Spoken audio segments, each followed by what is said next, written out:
couple questions just to summarize, or can you put in a nutshell, why everybody needs validation? Because we're all still trying to cope with our emotions. Right? Emotions arise from our more primitive brain, and we're subjected to them, and we have to make sense of them, and we all need help with that every once in a while. And also, especially during trauma times, times of crisis, disasters, we need consensual reality. We need our view of reality supported by those around us.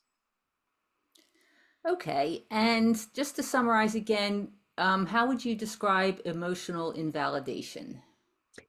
Emotional invalidation, the worst of it is when someone tells you that the emotions you experience are wrong, and are not appropriate, and tells you that you shouldn't feel the way you feel.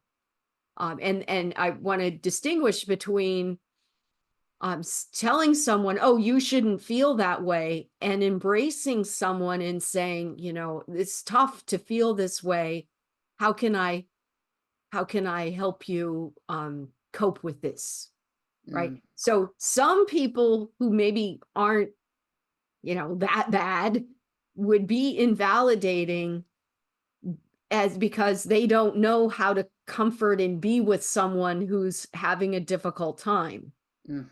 Um, but I wouldn't think that a person like that would be repeatedly invalidating. I think that it's really repeated invalidation of another is pretty symptomatic of someone with high levels of narcissism.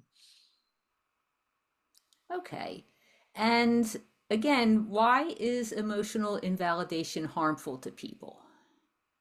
Mhm. Because it impacts our emotion coping, right? That if the most people don't really cope well with emotions till they're in their 50s, which means their kids are grown up and gone. That's probably what did it. If you had kids.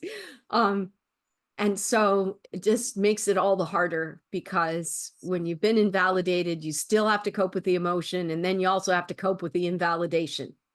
So you've got multiple sadnesses to deal with. And so finally, how does the self-compassion help a person deal with a need for validation? I think it helps you make sense of your emotions on your own. And also, I believe, and we'll talk more about this as time goes on, but I do believe that you can train the palms of your hands to be sensitive, more sensitive to touch. And I do believe that you can, not as well, obviously, as if you have another person, but you can hug yourself. You can learn to comfort yourself. And for people who are survivors of these relationships, sometimes they may be very alone in their life. Hmm. And so if there's no one to comfort you, you can give yourself a hug, and that will help make you stronger.